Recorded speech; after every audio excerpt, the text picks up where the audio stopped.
Jai Jinendra. Jai Jinendra. Welcome to Adults Class 2, Practical Applications of Jainism. Let's start with the Nokar mantra. Namo Arihantanam, Namo Siddhanam, Namo Ayaryanam, Namo Ujayanam, Namo Loisavasamanam, Esava Panchanamokaro, Sava Pava Panarsanam, Mangalanancha Savaisim, Paravam Avayamandala. So, Poonam, you had a great question to end last week, so tell us your question. What was it? I don't remember. So the question was about karma, and if you can do good karma to offset bad karma. Bad karma. Hey, come on in. What was your question?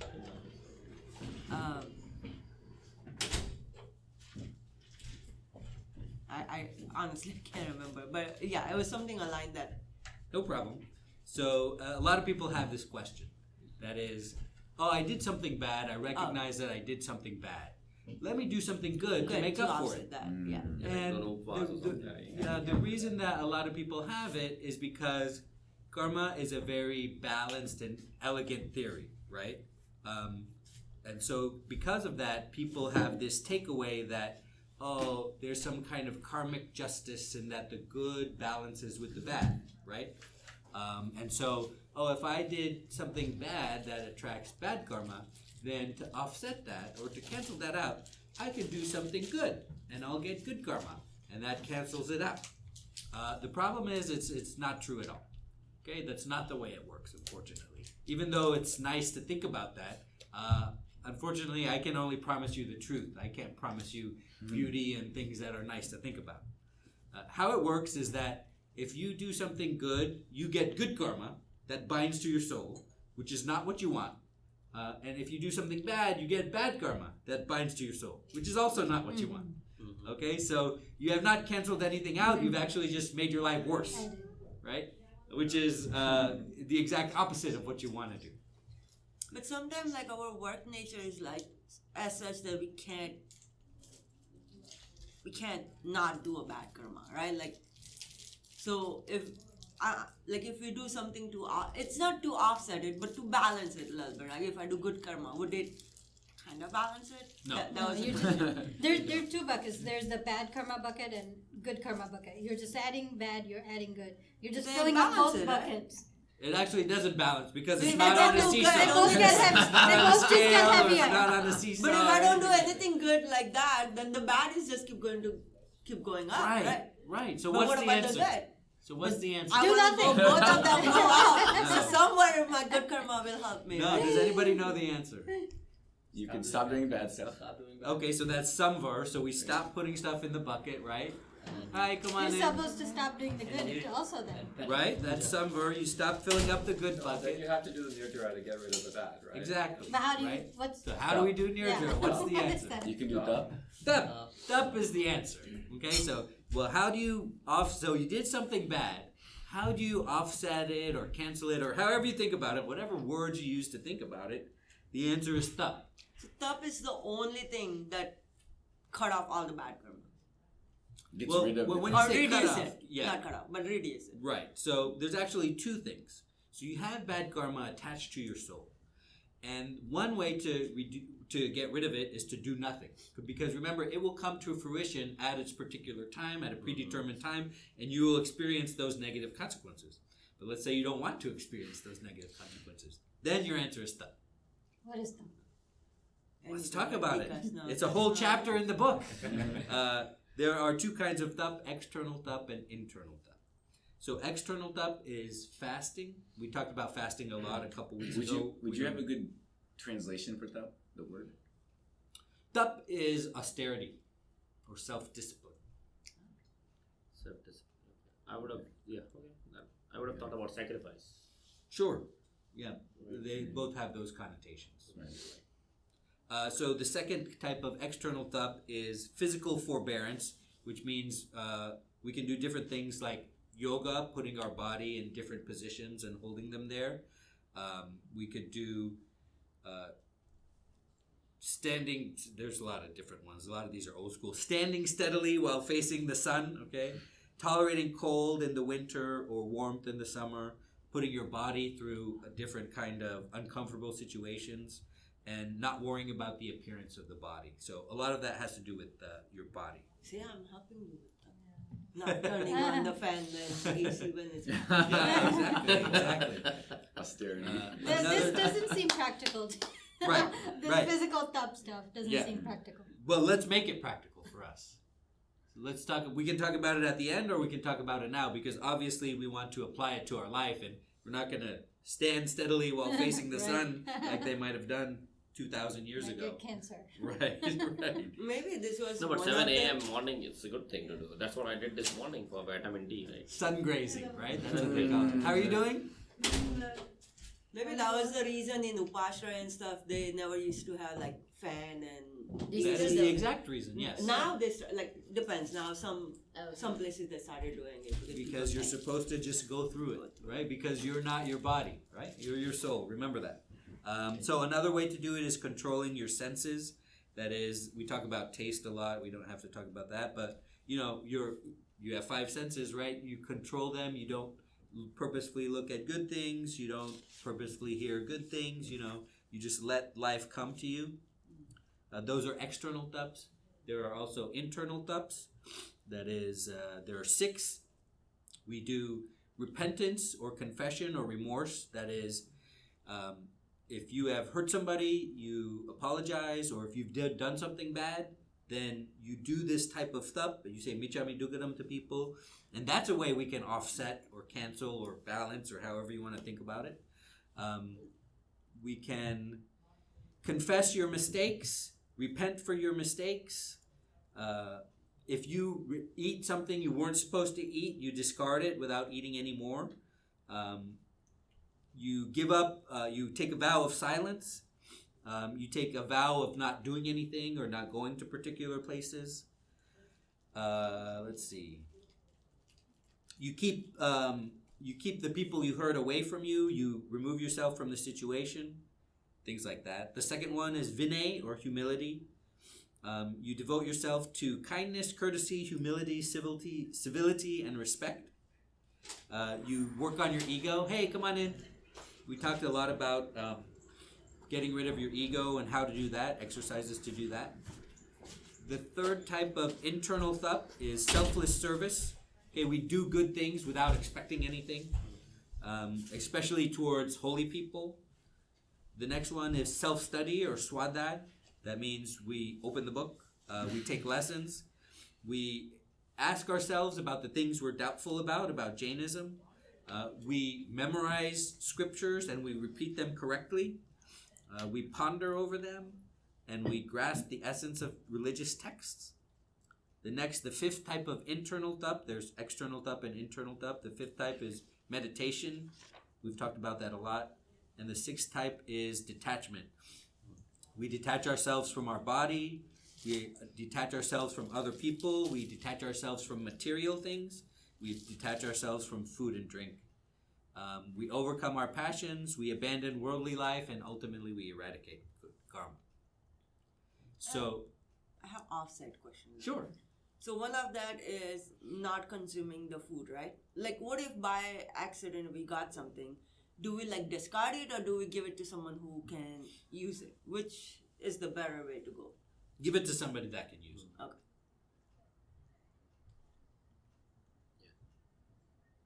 Would that apply to meat if you accidentally? I don't think that would apply if you accidentally brought in something that had meat.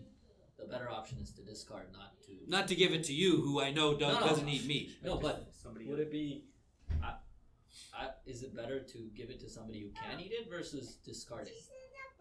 Because I'm assuming discarding is better in that situation, right? Yes, it does seem that way. But the damage is done. Like anyone Yeah. is dead anyway. So So might as That well food give is it to going somebody who waste. can use it. Well, I mean, the damage is done by the time the meat gets to the grocery store, but that doesn't mean it's okay to buy. No, but we it's didn't an buy accident, it. It's right? an accident. You accidentally bought it. But then you're Like say I did like Uber Eats. No, but order, what I'm they saying deliver is the something. argument doesn't make sense because this damage is done argument. Well, then it would be okay to buy if we subscribe. No, to no, that we're argument. not buying it because then we are.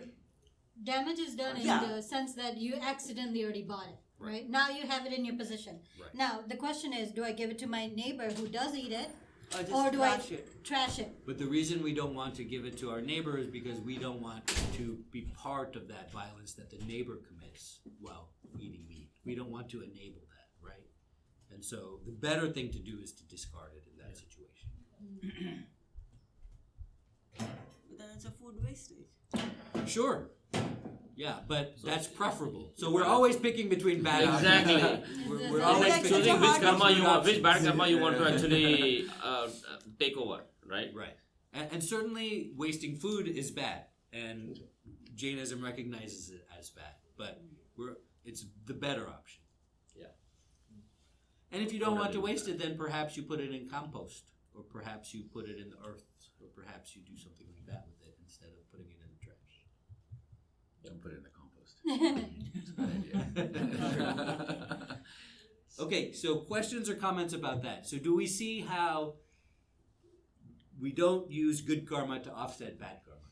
In fact, we do nirjara to offset bad karma. Okay, so how do we apply those to our life? So how do we implement fasting? Well, can we commit to skipping one meal a week? Is that possible for you? Yes. Do we know why we fast? Do we know what are the benefits of fasting? Like control on the food or attachment. Like it's kind of detachment from the food, right? Like you're controlling your body. Right, it's a lot. We realize our soul is different from our body. We curb our attachment to food, which means we don't get angry when we don't get enough food, or we don't have ego when we don't get served the right food, things like that. We work on all of our passions. We work on realizing the body is separate from the soul. We work on realizing how much time we waste by eating and thinking and preparing food and cleaning up. There's so many knock-on effects to fasting. So does fasting only counts when you do like pachkan and do follow through that, or does it count like if I'm doing intermittent fasting and eating like 2 or 3 times? Does that also count? It counts if you do it intentionally. Yeah. It doesn't count if you accidentally skip a meal and you say, "Yeah, I fasted that day." You know, like, that doesn't count. Yeah. Right. But if you do it intentionally, you say, "I'm going to fast at this time," and you do it intentionally. And whether you take a vow from the Marasab or not, that is better. But it does count if you do it intentionally. What if you have like a midnight craving and you intentionally like stop yourself? Like, no, I'm not gonna do it. Does that count? That Yes. counts. That counts. That is a good way to practice self-control. Right, so that's great because it doesn't have to be premeditated. You don't have to say next week on Monday I'm going to skip breakfast and only that counts. It certainly counts if you deny your cravings because you're working on your soul. That certainly counts in the moment. So even though your intention is diet, not the Jainism related, it still counts? Or the intention matters? No, it doesn't count because if you're worried about losing weight to look good and that's the reason you fast because you have an ego about your body, then it doesn't count. Exactly. Sorry. See, it nullifies them. Never mind. And the intention that we do things matters, as we discussed last week, right? It certainly matters what you think about what you're doing, whether it counts or not. So, how do we limit our desires? How do we apply that to our life? How will you limit your desires is what I'm asking you. Don't tell me general. I think one of the things that has actually worked for me is the path of meditation, for sure. Right? Like whenever I meditate, I feel like what are the things that matter? And I actually have those things in my life. So why am I desiring for more? And that reduces my hunger for more desire for things. Right. That is one of the things that I've been able to effectively apply. Tell us about your meditation experience. A lot of us want to do it. Some of us haven't got around to it yet. But did it help you? It absolutely does. So I What actually kind of start- meditation do you do? So I start with chanting Om for first 3 or 4 times, right? Very deep breaths, and then for literally 10 minutes, not more than that, is what I meditate, and all kinds of thoughts go through my mind, work related, family related, like this class sometimes, like everything goes through my mind. in those 10 minutes. But at the end of those 10 minutes, whatever that was, like my brain was multitasking, right? But now after that meditation, I'm able to focus on singular things after that. That has been my experience of meditating, really. So what's actually happening is whenever you sit down to meditate, your brain just starts going crazy because it realizes it doesn't have control anymore. Correct. And it's trying to capture your attention. So what's happening in those moments is that your brain is feeding you everything and anything it can Correct. to capture your attention and enslave you. Yes. And then what happens is it realizes it can't because you've been letting these thoughts go. And that 10 minutes, that's what's happening, Correct. is a war for your attention. 100%. And you have won that after, because after that, when you realize you have a better ability to focus, you have a better ability to do what you can. How you might subjectively experience it is that, oh, I thought about all those things, but that's not what actually is happening. Your subconscious is feeding those things to your conscious mind in a relentless pursuit to capture your attention, and you're denying it. So that's amazing. Yeah, absolutely. How do we simplify our lifestyle? We talked about that.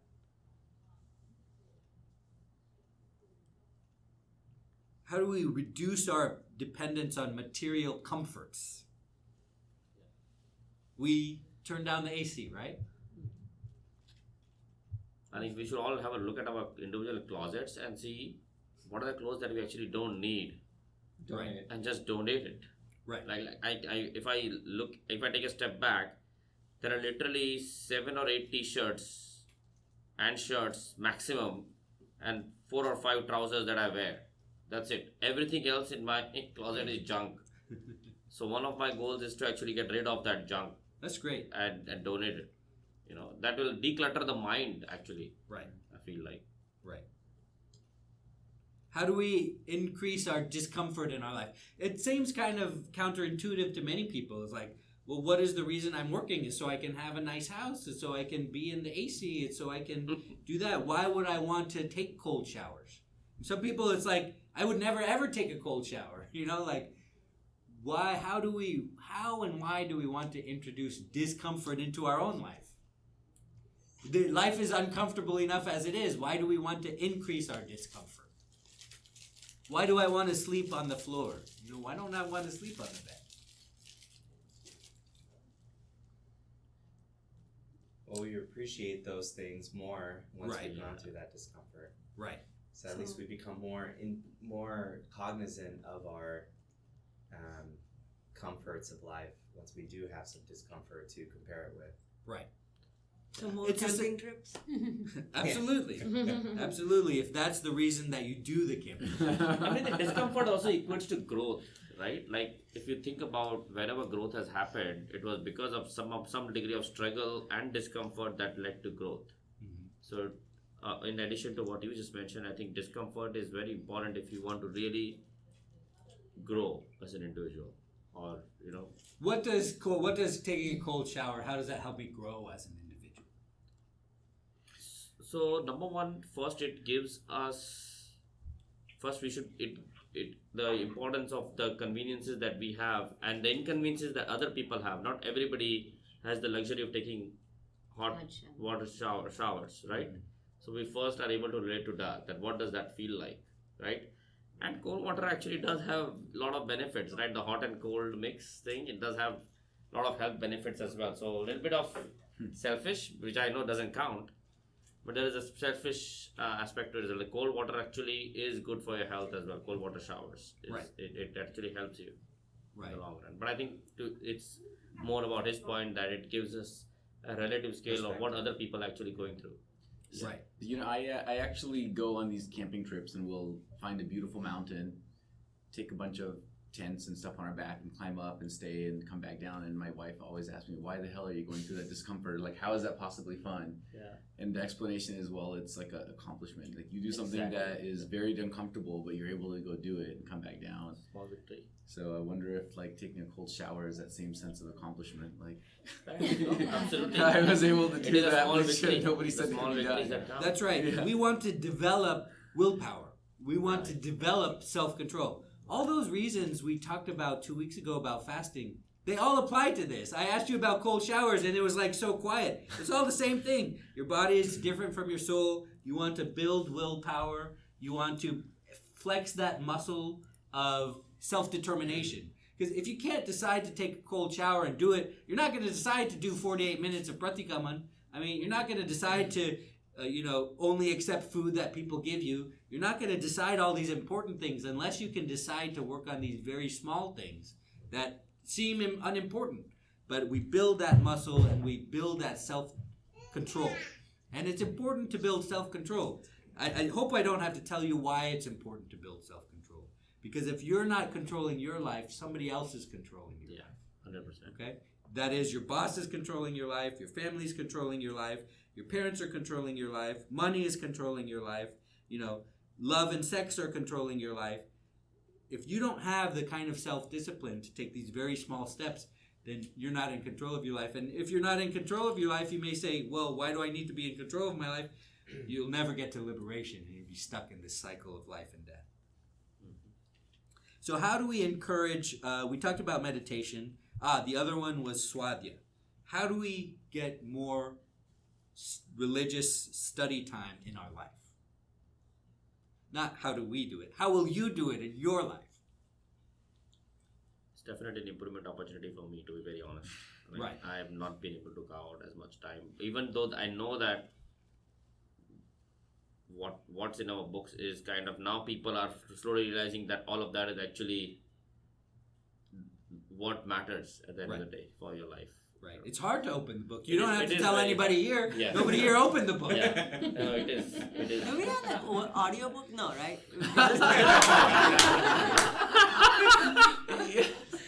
That was the best.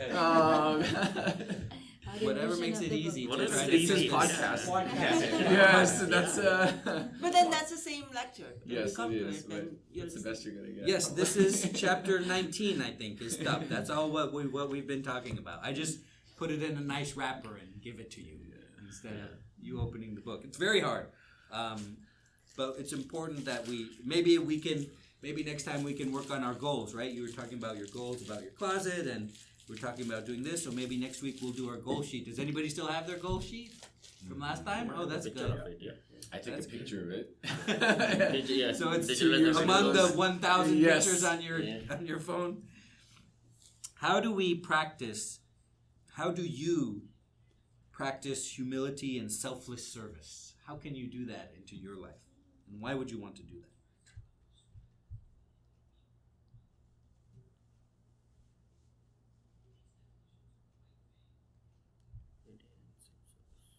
So I think we all are professionals. We all work in organizations that do a lot of self-service acts, like Houston Food Bank and all those things. I think those are good opportunities for us to volunteer and do self-service. Right? We have one coming up with EY in November. I'm going to sign up for that.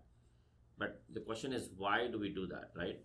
For me personally, it's always been that my highest degree of happiness has always been when I have actually been able to help somebody else. It's not been buying a new car or buying a new house or being able to go to Disneyland with my kids, none of that. But I think the highest degree of happiness that I've been able to experience is when I've been able to make a difference in somebody else's life. So from that perspective, again, now this is a questionable thing of, am I doing it for myself in a way? But it's actually helping me, it's helping somebody else also. Right. In this sense. But I think for me personally, that has been the kick about selfless service. Right. To others, that I have achieved the highest degree of happiness doing that. How do we implement more silence in our life, controlling the senses? I'll tell you this, a good test for you, okay? If you're going somewhere in the car and you're alone in the car, okay? Turn off the radio, turn off the music, turn off the podcast, and see if you can do that. And if you can't do that, then congratulations, you found out that that's the problem, okay? It's very hard to be alone with your thoughts, because some of us have very big families. Sometimes we come home, we're alone, we turn on the TV just to have something on. Sometimes we have the radio. It's very hard to be alone with your thoughts. And it's very scary to do that. And you might think, oh, I could do that, I just never do that. Well, you can't do that because that's your brain telling you can't do that. It sounds very easy to do, but it's very hard to do. And so that's a good test to see where you are. If you can just turn off the radio and just drive for half an hour wherever you need to go, then you're on. If you can't do that, then you know what you need to work on. How do we reduce our material attachments? Decluttering, like he said. Decluttering.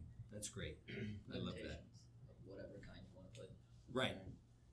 My wife and I were trying to be more intentional about not just clicking, checking out on Amazon and giving it some time to actually decide, do we really need to pull the trigger on this purchase before pulling it? Sleeping on it, right? Leave it in the cart and see if you need it later. Deny yourself certain things even if you can afford. Right. Yeah. So let's say even if you can afford a fancy car, don't buy it. Yeah. Because your current car perfectly works. So that's probably also detachment. Yeah, you gotta put down the phones. You gotta have a technology-free day. You got to take control over your phone. That I think would be the number one for all of us. Is that realize that it's a kind of a microcosm, just like other things in your brain are trying to enslave you. Your phone is definitely trying to enslave you. And so once we realize that, we can try to practice that self-control and self-discipline and self-determination. Has anybody been able to successfully accomplish that in this room? The digital detox? For a day. For a Yes. day. Even if honestly, even for a few hours, to be very honest. Didn't Bhavin say he was doing that with his family? Yeah. Yes. He said During, who did that? I tried to He's do not that here, during but, the pollution Okay. because it was easy. There was a lot of activities going on in the Derasar and the day was full. But if I have nothing to do, then I don't know if I was able to do that. Yeah. That was Yeah, and that is I was exactly what he's hard talking doing it about, alone. right? Yeah. I was forced to do it. Yeah. My phone was on top of a towel near a pool, and someone pulled a towel and the phone went in the pool, so Ah. I couldn't get to How the did new you feel? phone. Couldn't get about the phone or Did you the towel. feel that? Not the person who pulled it. So we learned all sorts of lessons that day, right? We learned about attachments, we learned about control, we learned about anger, we learned about Good friends around. Detoxing. Right, detox from the phone. The friend. And so the key here is that we talked about a lot of things, right? Don't try to do everything, okay? Right. Commit to yourself to one thing that works for you, whether it's the phone or whether it's the eating or whether it's the being nice to people. You take these small steps to victory, and once you have that, once you skipped one meal a week, then make it 2 a week if you feel good about it, or move into a different direction. There's lots of different directions you can start on your path. And some people like to start with the easy one and get easy wins and get a snowball rolling down the hill. Some people like to start with a goal that they always wanted to do but never tried to do. So, and it might not be that easy. But whatever works for you, try to know yourself and start small and be consistent and then do it again. And then do it again. And once you make those habits parts of your life, then do it again. Then when Paryushan comes around, try a big one. Right? When everybody is doing everything, then you have you might have the confidence and the willingness to try something big. And if it doesn't happen, that's fine. You just did it for Paryushan anyway. You didn't change your life. You changed your life for a week, but then you went back to normal. But then keep on doing the small stuff. My problem is the intention itself. Like, I do some stuff, but then my intention is not like Jainism related. It's selfish, right? Like, I wanna be healthy, or so how do I bring that intention in? Well, there's an easy way and there's a hard way. The easy way to change your life is to realize and believe you're a soul. And once you do that, once you believe you're a soul, really believe you're a soul, then all your intentions will shift, because you'll suddenly realize, well, I got to be working on my soul. I got to be doing this. What do I got to do? I got to look in the book, and what do I got to? Oh, I'm gonna eat healthy. I'm gonna do this. I'm gonna do this, and because I know I'm a soul, and I know I'm doing good things for my soul. And then the hard way is doing it piece by piece. So that's the back door. If anybody wants a shortcut, anybody wants the back door to change your life is to believe you're a soul. But the hard way then is to sit down and think about it and fill out the worksheet that we do and realize Read what the you book. want to do and think about your life and live an examined life, and it's exhausting. I get exhausted just talking about it. Imagine doing it, right? That's the hard way. So some people like to do it one way, some people like to do another way. And so maybe one of the things that might help is to make it such that it aligns with, do things for multiple reasons, right? Yeah, okay, I want to eat well, to look good, and that's an ego, and I got to work on that, you know. But then I want to see, what is it about eating in Jainism, you know? What is it about this fasting, or what is it about upwas, or maybe I can, the time I should have been spent making food, I can do swadhyay. So I'm kind of aligning multiple things like that. Does anybody have any answers for Poonam?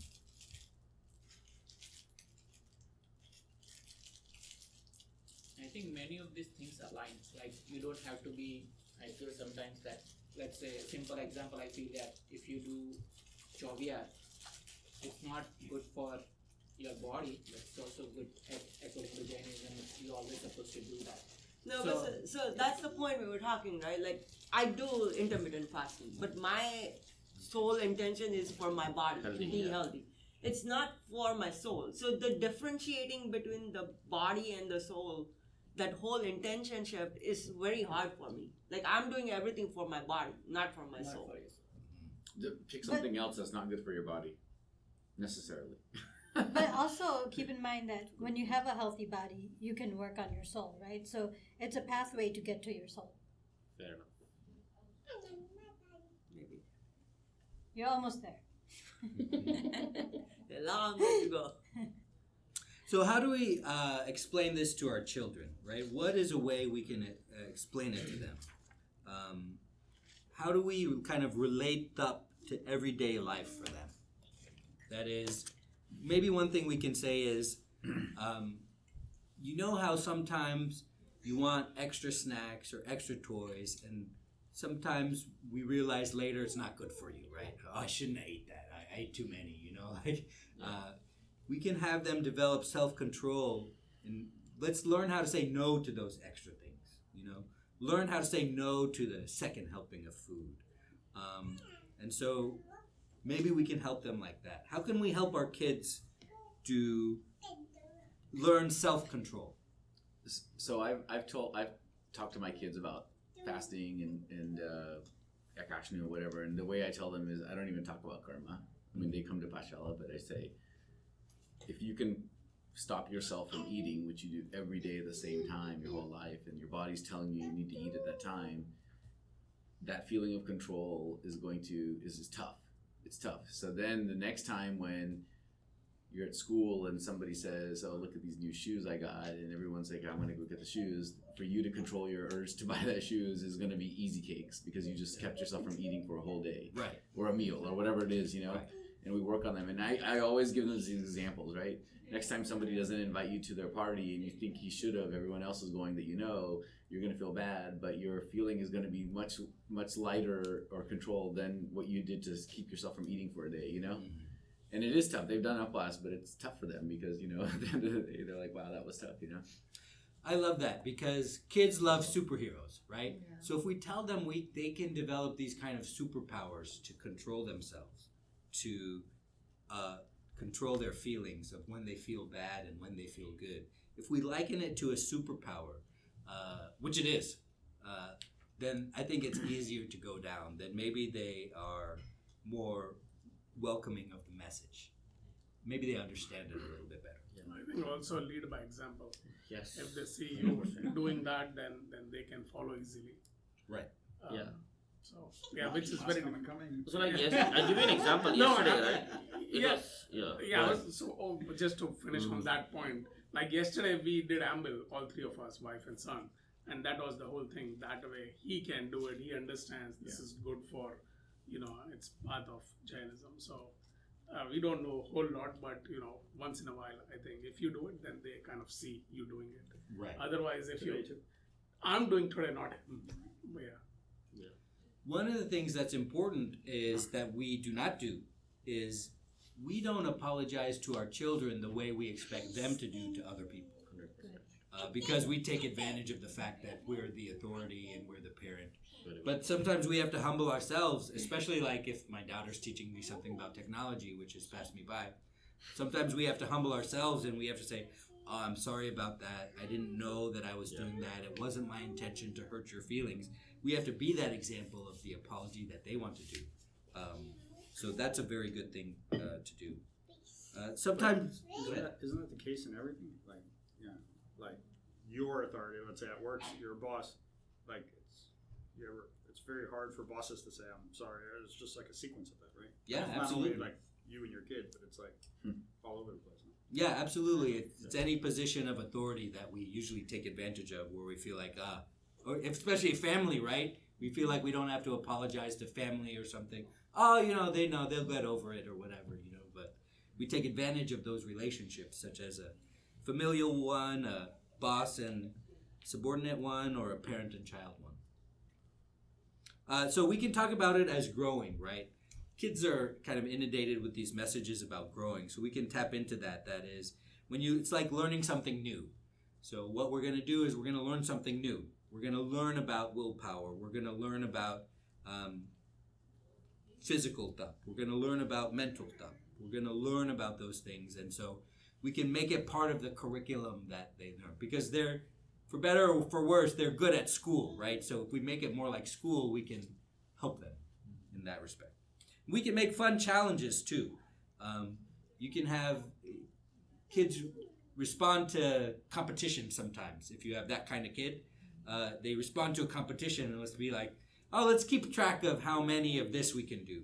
Let's keep track of how many cold showers we can take this week. Let's keep track of, how many upwases we can do if they're pretty advanced kids. So do's and don'ts in Pratik Yeah. that's a great example of that. Like my kid respond really well to Oh, that. that's great. And his intention is to get the highest score, as many as points he can get. So he will make sure that at the end of the day, this many activity has done. Gamified. we're tapping into that It ego. doesn't right? have to be during Parisian. Yeah, Right. They wait the whole year for Parisian to do. That comes back to 2 weeks ago class, right? Like all intention, then what are you doing it for? They're doing it Doesn't count then. for an ego purpose, right? To stand up on the stage and to do that. So Exactly. that's the lesson we'll have to unlearn later on after we've made them learn it. Yeah. We'll have to make them unlearn it. So questions or comments about anything we talked about today? Not exactly, but on a side question. Sure. Why is it easy for us to say sorry to a stranger than our own loved ones? Because we have It's to an be ego? Yes, we have to be vulnerable to somebody that we love. And you think that would be easier, but no, it's not easier because we know about I'll give you an example. When let's say your kid is in driving class. Okay? And he or she they are in the driver's seat. And the instructor, it's a stranger that's an instructor is in the passenger seat. The instructor says stop. That only means one thing to your kid. It means stop. So they put on the brake. But now let's say it's you in the passenger seat. And you say stop. Well, that doesn't always mean stop. Then the kid thinks about that time you said something and you didn't mean it. Or that time you did something and hurt them. And now they're going to get back. I don't want to stop because it's a complex series of emotions from that one word, right? You said stop, but because of the identity of the person who is saying it, they're not going to stop. That's why. Same thing. Why sometimes we treat strangers better than we treat family. When we have to apologize to family, it's a complex emotions that come up in that relationship because we have a history with them. Like, why should I apologize for this thing? They didn't apologize for that other thing. Or 3 years ago, they did this thing, and this is exactly like that thing, and I'm teaching them a lesson. Yeah. But with a stranger, it's like, oh, I'm sorry I did that thing. You have no relationship. Correct. You're not going to meet them again. What's the right way to apologize? The right way is a full apology. A full apology is say you're sorry. Acknowledge the thing that you've done that hurts the person. Say the consequences to that person. Say that, oh, I realize it must have made you feel this way because of this. and talk about talk about the things you're going to change in your life so that it never happens again. So that's what we call a full apology. I figured out that why we can't say is because we have so many expectations, and the moment you say, like for example, I want to say sorry, but it's not coming out from me, right? I just say, okay, I'm sorry, but I have this expectation from you, and the moment I say I have the expectation from you, it just completely comes out of me, and I know next time I don't have to expect, and I have to just say sorry, like Right. like many times it's just the expectations that you continuously keep with kids, your husband, your mom, dad. Right. Yeah. Right. But that's an apology where you're still criticizing the person you're saying. I'm sorry, but you made me do it. I expected Yeah, better. that's But So then you're not really sorry. Yeah. No, I mean, I'm not criticizing, She's but saying, it- I'm No, sorry, no, I had my that sorry doesn't- expectation. yeah. I had that, and Yeah. I shouldn't have that in the future. Correct. that's a good way of saying. I mean, that's Yeah, true too. You and can say then it that I way, feel but that this sorry doesn't mean anything, but Yeah. next time I know the sorry should just come out. Yes. It's just not saying that I expected that. We had a class a long time ago about wrong expectations, Yeah. and it's our own fault Yeah, yeah. because we are setting the expectation, Absolutely. right? We are, for that person to go Yeah. do something Everything happens because of that. that one they may not know. Two, we have not set the expectation out loud. We have it in our head, possibly to go do that too. But isn't that what families, you kind of take it for granted? Also, you think they know you better and they should know your expectation, right? That's how the mind works. Right. That's the assumption. But there's two That's the two assumption sides of to it. the expectation. The expectation is met or expectation is not met, right? You have to expect both things can happen. Either it gets met or it won't get met. I think that you feel betrayed when Disappointed, the yeah. expectation is not met, right? Other questions or comments? I think I want to double click on this sorry point.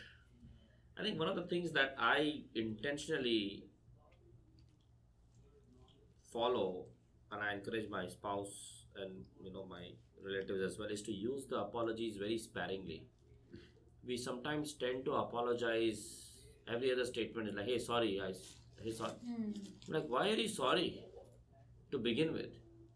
Right? Like you're living your everyday life, and you are just basically communicating sometimes your expectations or the reason, and then these kind of issues will not even creep up if we use our apologies sparingly, right? Even with strangers, as a matter of fact, right? Like, hey, sorry, I need this chair. Why do we have to say sorry, I need this chair? Just say, like, hey, may I please have this chair? That's it. Start with Michami Dukram and say sorry. Yeah. It'll Instead of become saying real sorry, scary. that's a very good point. Instead of saying sorry, ask for forgiveness if something is wrong. But otherwise, if you're grabbing a chair from somebody else's table because you want an extra chair, you can just ask that, hey, may I please have this chair? Why do you have to say, hey, sorry, can I please have this chair? Because when you say sorry unnecessarily, in some extent, I think it reduces your own value of it. I think there's Right. no meaning left in the word sorry Exactly. anymore. People just say it to start a sentence. When we do interviews, Yeah. there are a lot of people when they start speaking, Yeah. they say, honestly. Let me tell you honestly. Yeah. Were you lying before this point? Exactly. Yes, Are yes. you 100%. just honest about this? So a lot of times people are used to speaking like Sort that. of, yeah. and It's just a filler word. It's a It's not part of really. their vocabulary Right. rather than that. Intention. But for us, when you're just listening, right, and forget even seeing someone, but if you're just listening to the conversation, you're like, honestly, like, are they just being honest there or somewhere else? No, it's the same thing as sorry there. Totally, Right? 100%. Because that's how they start by Yeah. doing that. A lot of people, when you go for like voice and diction and they teach you those things, Yeah. they actually teach you to slow down. You see how I stopped Yeah. and then like you Yeah. grab people so that Pause. honestly or pause or whatever allows you to pull that person in rather than saying, honestly, let me explain to you. 100%. Right. Yeah. Agreed. Totally. Thank you guys. Okay, thank you. Thank you.